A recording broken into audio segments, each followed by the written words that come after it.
This is All of It on WNYC. I'm Allison Stewart to tell the story of Victor Frankenstein and his creation. Director Guillermo del Toro and his team built a colorful version of Victorian England that popped on the big screen. And a big part of that vision involved my next guest, Oscar-nominated costume designer Kate Hawley.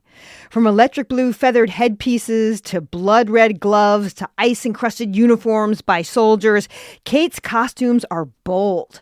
Kate drew inspirations from all different places, from David Bowie to Tiffany and Company. Her work on Frankenstein has earned her an Oscar nomination for Best Costume Design. It's her first.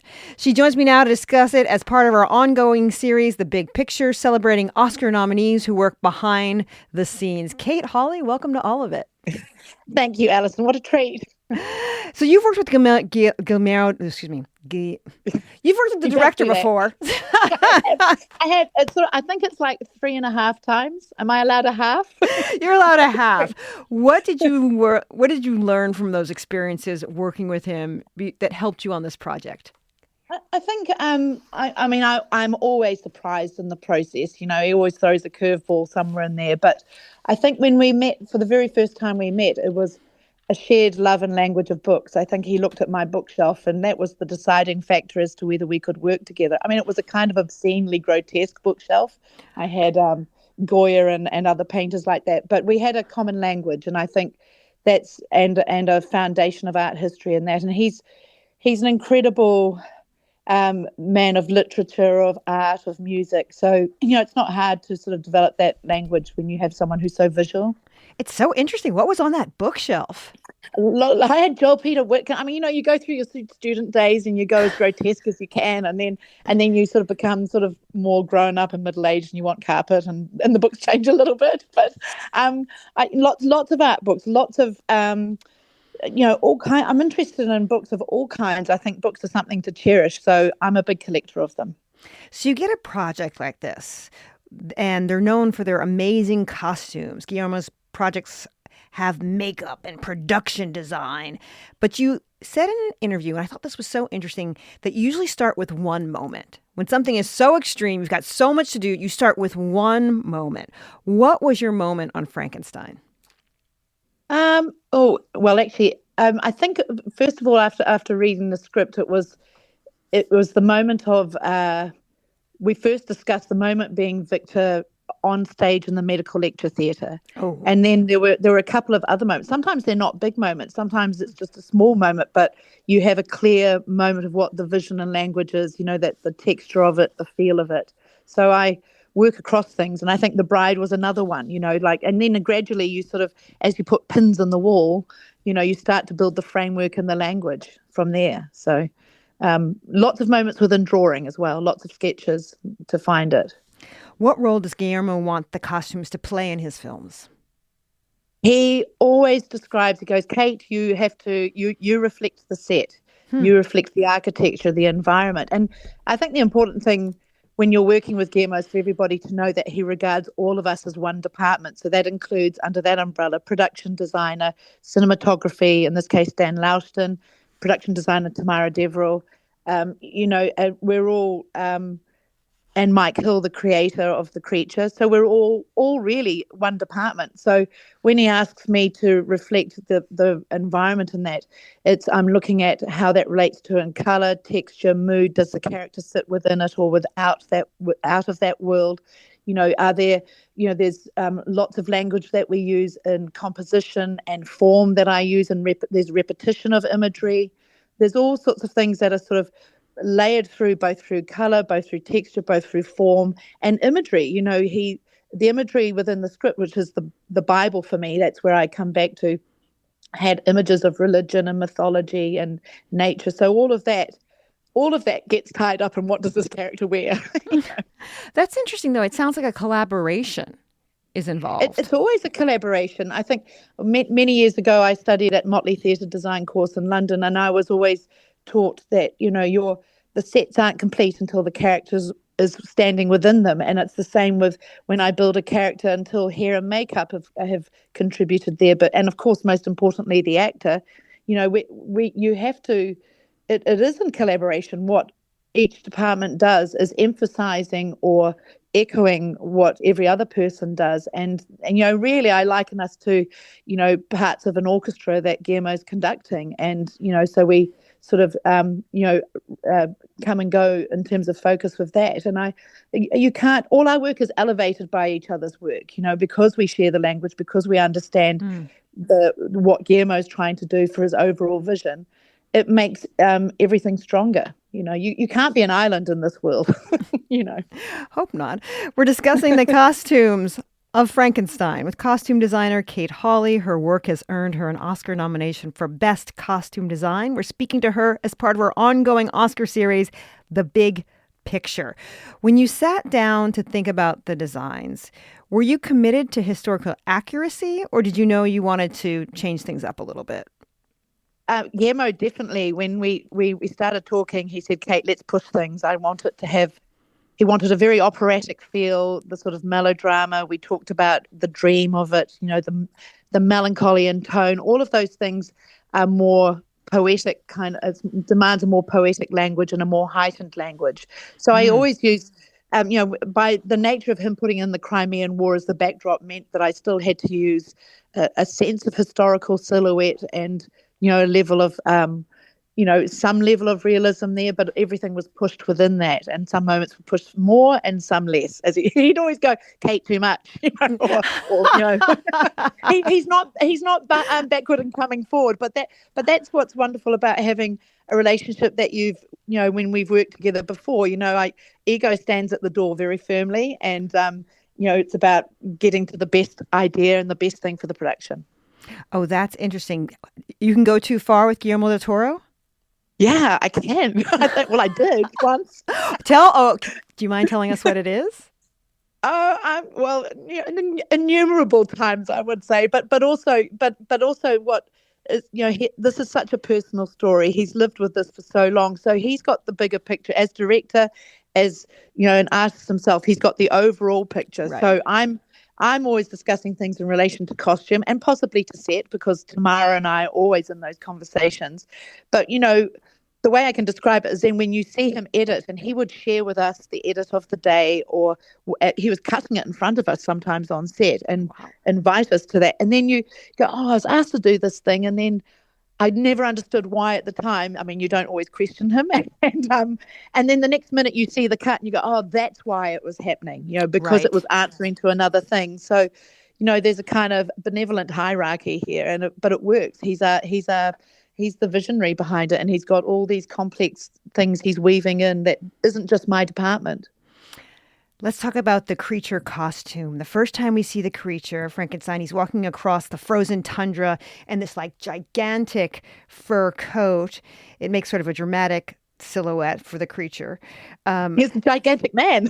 He is a gigantic man. He's a big guy. How much were you keeping silhouettes in mind when you were designing clothing?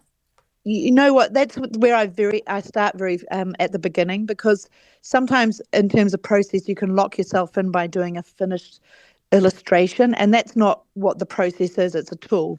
So often when I'm working with Guillermo, and it depends on who you're working with, but with Guillermo, I'll do lots and lots of quick sketches, and I have illustrators, like I had Dane Madgwick working with me on this, and we did many, many little thumbnail sketches, because Guillermo is interested, and we discussed the idea is, what is the point of view from the sailors when we first see this creature? Is it a beast or a bear coming out of it? So, by doing that, we can kind of lock off a silhouette and then work the details from within, and then also use that idea, that kind of process, sort of sketching out the whole arc of the character. So I'll do this with every character, going through all the main story points, and then work in with the detail and start building fabrics and applications into that.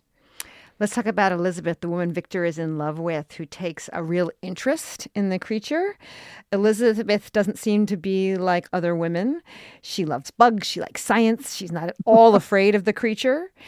How did you want to convey what is special about her or different through her costumes? Well, I think she sees the beauty and the imperfection in nature, and then for her, Guillermo again wrote these little character biographies, and in it she reads a book. She's a follower of William Paley, who was a theologist of the time and believed that God was present in every aspect of nature. So I think for her, when she sees the creature, she sees the beauty in him, and it's not the ugliness and the horror at all. And so, this conversation of, the Beatles and her being a little outside the norm, in one of the earlier scripts, and I think it's mentioned in the text anyway, is that she is in a convent, trying to find her own space in this world. And in some cases, she's an object of Highlanders. So all of these things came through. And as we were starting to build the colour palette, Victor's world was red, white, and black. Then we talked about looking at the reference for Beatles for colour, these blues and greens that sort of echoed Highlander's world, but hers were more intense, stronger. And then Guillermo asked, because she's almost got a dreamlike quality, and I would say this about Mia as much as I would about Elizabeth, and that she's almost, you can't catch her. There's this almost constant change and metamorphosis, and she has this dreamlike melancholy to her. So Guillermo asked me to make her quality feel very ephemeral and ethereal. So the colours became strong, and we looked at iridescent beetles for reference, the blues, the greens, and then that worked its way through fabrics in terms of textiles that we wove, created patterns for, and then using the use of veils and that and the layers of transparency. And then sometimes you'll see patterns that change and move with her as we go through, and how we look at her all the time is changing. And then this image of her behind veils is all about memory, layers and layers of memory within it. So Mia brought a lot of that with her performance as well. And often, it's a huge part of what we do with characters, really sort of supporting what the actor's doing as well. So again, it's another kind of collaboration, and I feel like I'm just trying to pull out and emphasize those moments that we see with her. Yeah, it's interesting you're talking about the actor because Mia Goth is a particular kind of actor. Jacob Elordi is another kind of actor. His physicality. How often does an actor help you shape the designs of the costume? You may have an idea, but then you meet the actor, and do you have to shift your thoughts at all? I think you always have to be open to, everyone comes with their own, they've read the script, they come with their own vision. I do have in the fitting room the whole world around me. So I have all Tamara's production design images. I have all the other character images. I try and give them a sense of the world as much as possible. Guillermo's with us at the beginning fittings because that's when the shaping is coming. It's really important your director's part of that process, and things are discovered. And often, sometimes I can be a bit of a bull at the gate, but I've really learnt to stand and watch, when you're doing that first fitting, letting them move in it, discover things, explore things. There's things that came out of that fitting with Mia, the way she moved and the way she would fall into the floor, and we gave her beetles to play with, not live ones. And then a whole thing, then there's this wonderful conversation with her and Guillermo, and so your job's to listen as much as to offer things and then shape through that. And it can be a very ordinary thing like, how does this fit? What's the practical elements of that? What has to happen to it is the comfort. And then there's what would Elizabeth, how do we capture a moment and emphasize it? What is she feeling? A lot of it was based on feelings. And Mia has such an unusual mercurial quality to her. And both she and Jacob, all our actors, Oscar, they're so dedicated to their process, but also to play and trying things. And, we build things and then we create things to play with amongst that too, and finding the moments and, watching how Jacob moved when he first came. I mean, that poor man was thrown into this in such a fast, he only had a few weeks and the next minute he was being shoved into a fitting room. And, but we had Mike as part of that process and seeing what Mike was doing, how Jacob would move and articulate those limbs, how he would work and exaggerate his performance. It's about that, about movement, all of those things. We're discussing costumes with Kate Hawley. She designed them for Frankenstein, and her work earned her an Oscar nomination for Best Costume Design. Talk to me about creating Elizabeth's wedding dress. Oh, yes, no small feat, no small burden, should I say, when Guillermo wants a bride and it's Frankenstein. Um, he and Mike, our creature designer, they call themselves Frankenhead. So I came knowing the novel. Yeah, I know. No, this is a very real thing, and they have help sessions on it. But I came only knowing Shelley's work. But the Guillermo and Mike knew every iteration, every film iteration, they're total geeks, and of course, some of that rubs off in the ether. And we were talking about The Bride, and I know we wanted to do create a sort of. It was a lovely moment to do a homage to Elsa Lancaster, and working. I started working within the silhouette and playing with this idea, just as I reflect the sets and the environment. Elizabeth at this part of the story reflects the creature's world. And so his world is full of anatomy in the body, and even the cell that you look at that Tamara's designed is almost like a rib cage. So I sort of took those elements and then played with it, and we exaggerated that in the bodice that she wears, but we really approached it like the layers of an X-ray. So that dress has about 5 or 6 layers. We wove a silk to match the weight because we knew movement was a really important part of this. Then we had the layers of the sort of ribbon corset that echoed the bandages of the creature, and also the rib cage of a human. And then we had layers and layers of very fine transparent fabrics that sort of were ombreed and dyed. So the moment when she is killed, the bleeding through the bloom of blood comes through the dress and transforms her into, an anatomical piece of flesh, really, sort of like more reminiscent of those sort of 19th century human anatomy paintings. And so that at that point then completes the sort of visual story of the red that Guillermo's telling throughout the story. So there's many layers, and then the jeweled cross that she wears and the 2 heraldic brooches, which also echo the creature's chains. We collaborated and created that with Tiffany's. So that was an amazing process to be doing that. So the jewelry was part of that as well. I wanted to ask about a moment with Victor, who's played by Oscar Isaac. Oh, we love Oscar Isaac. Yes, we do. He messed up an element of his costume. He got it rumpled Yes. or messed up in some way.